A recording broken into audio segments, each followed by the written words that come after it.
and has a lot of bad, a lot of dirty laundry being waved out there, a lot of negative things on social media and YouTube. She sees this as a hobby cleansing. She thinks that people are going to leave the hobby kind of during this period, and she thinks that the core that's. Hey guys, how you doing? It is May 16th. 2 years ago today, I put out my first video on this channel focused at making the hobby a better place with how I use COMC. After 2 years, and I think over 700 videos, like almost an average of 1 video per day, wanted to share some of my thoughts, some of the things I'm kind of seeing. But I wanted to reflect on a few things too. So here's real quickly. Here's the first video I put out, right? May 16th, 2020. On COMC. I'm actually going to redo this video. I think I could make it better. I do appreciate it. It has over what, 4,700 views, which is one of my better videos. Consider as one of my first. But I go back here, look at this. Started the channel, look, had all these videos back, years ago. There's some of my kids. That's pre me launching the channel. But I started the channel, kind of an info channel, and just been kind of rocking and rolling ever since then, man. Anyway, was looking at the Hobby Box. Hobby Box, I bring him up because he's one of the guys who kind of inspired my channel. I was watching him and other people put this content. I'm thinking, man, I need to put some content together. Kind of as a balance, I think, because there's so many naive new people in the hobby, and I wanted to kind of be a balance to that information. And I feel like over the past, I've done that. Now, this video is special because this is about a year ago where he kind of determined the market has crashed and leaves, and he hasn't had a video since. And Boris, if you're watching, I hope you're doing well. And there are a lot of people who dropped off from last year. And it's funny, over a year ago, I called this where there would be a correction. I said, we need a correction in the hobby. There's too many things that are going on. Now, one thing I hoped as we corrected, we can make things better. I don't know if we've done that yet. As Jeff was talking in his video there's this cleansing going on because of negative stuff that's going on, the negative content that's coming out. I don't know if that's a good or bad thing. I like listening to it. I think you hear it in all industries, whether you're in it or not. I think awareness is important and information is good. And I think, again, since there's nobody right now regulating it, self-regulation only comes through, organizations like Card Porn and so forth. Anyway, here's my point, guys. 3 things I want to talk about today, right? And my 2-year anniversary on the channel. 3, what I see as truths and things that need to correct before this hobby really can recover or grow stronger. And those are, first, the production versus allocation versus market cost. That's got to change. Second thing, refractors, autos, and relics, and the valuation of those, way off whack. And third, our understanding of sports and what sports are today and our fandom and favoritism for them and all the options that we have that we compete against, okay? So those are the 3 things that I think we do not take in consideration. And I say that because when I watch Jeff's video, everybody has in that video is in the sports card business. So they're going to tell you they need to, they're biased. Not that their intent is to mislead you, but they're biased. They sell sports cards. And they're not going to tell you, dude, if I was you, I'd sell everything you have and get the hell out of this. I'll be the first to tell you, if I was you, I'd sell everything you have and get the hell out of this. If you do sports cards because it's fun, because you enjoy the collecting, you enjoy the arbitrage of the deal, go for that. But for the majority of you people out there, man, get the hell out of this. This is not a good place to be. It's not an investment class. And I challenge people to say that, Jeff, Chris. If it's an asset class, show me where that is. Show me the investors and show me the regulators. I'm going to ask an investor who's investing other people's money, right? Do they know about this is unregulated, that there's fakes, frauds, blah, blah, blah? No. Okay, so stop the asset class. Okay, let me go back. Production. Here's the major problem I see in the hobby. And I saw this when I came on board.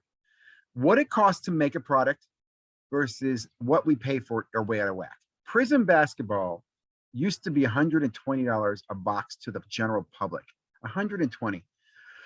I remember it hit 240. I was outraged. And the only reason I was able to get it at 240 was because Panini had a program called First Off the Line, which let consumers go directly to them and buy at the suggested retail price.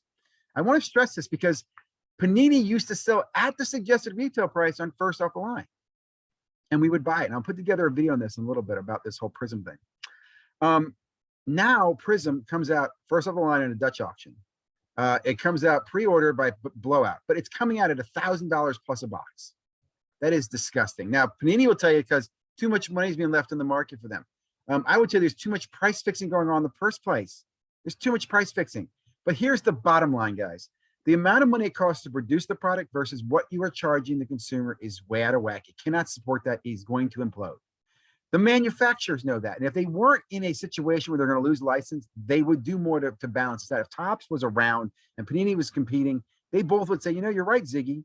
But since they don't care, they're going to print like crazy, which is why right now we are in one of the worst places there is, because there's no incentive, there's no protection, there's nothing to stop them from just printing everything as much as they can.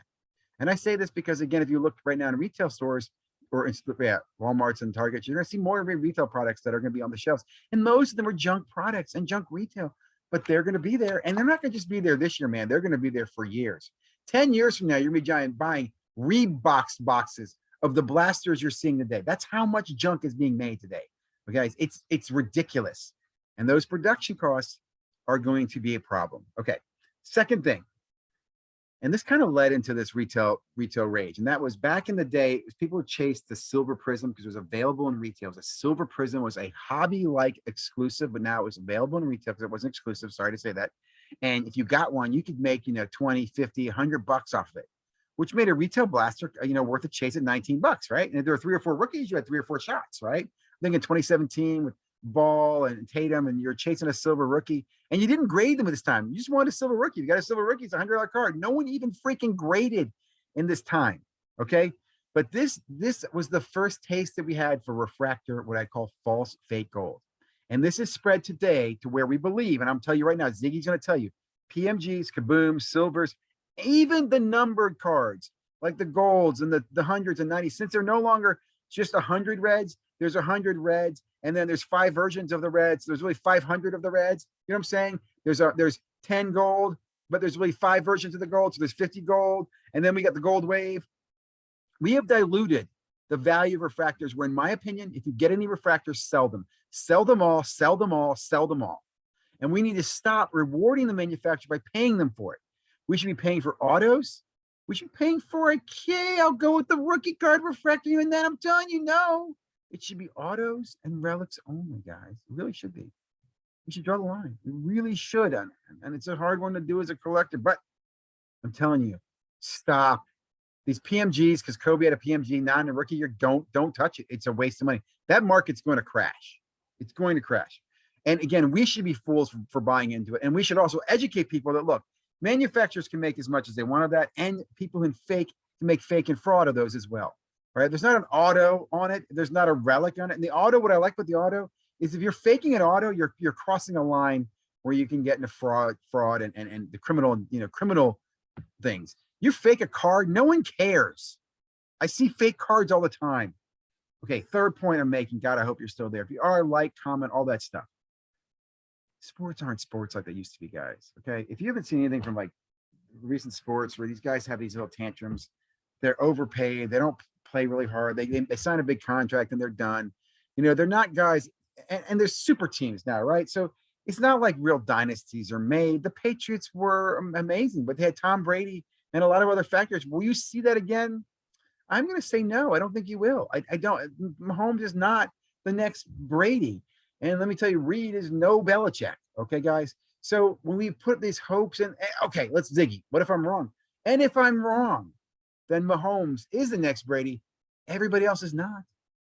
Everybody is not. Okay, you see what I'm saying? So stop wasting all your money and listen to those people who hype and tell you, oh, here are my top 5. These are the ones that are going up. I think this is the best black label one to get. I mean, going out and buying what? Oh, it's 2-time super MVP, unappreciated Djokovic.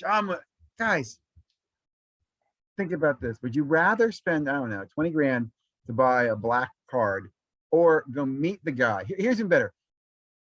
Help a charity, go meet a guy, and have an evening where you can remember a conversation with your star, right? So like call Djokovic charity. I love Djokovic. I'd like to come meet him. I'm going to donate $20,000 if I can meet him for lunch and just do an interview for my website. Will you do that, Djokovic? I'm pretty sure you could probably get that to work. I don't have that type of clout, but my point is, guys, there's so many other things you could do. So why are you falling into these beliefs that these are the next goats and these refractors are worth all sorts of money, and then anything short printed? So in closing, guys, I'll just say this right now. I've been telling you for over a year, the market is still correcting. It's going to continue to correct. We need a lot of correction. I hope Fanatics will go direct with all their products. I really do. Like, really, they gotta shake up distribution. Last little note, there was the video today that came out about platinum breaks. If that's true, I mean, companies like that need to be punished. But again, if you're going to punish platinum, you got to punish Leighton. You got to punish all these other guys. They've all got dirty histories, and no one's going to punish them. And that's the problem, man. Like, I don't see anything changing in this world, right? It's a fun hobby though, isn't it? You know, it is fun. Hey guys, I hope you enjoyed this video. Again, 2 years. Thank you for all the subscribers. Thank you for the comments, man. The trolls, the haters. Man, I got like my own little organization of trolls, man, that I appreciate. Thumbs up, guys. And I do mean that in a nice way. I try to be nice to you back. Please like, comment, subscribe.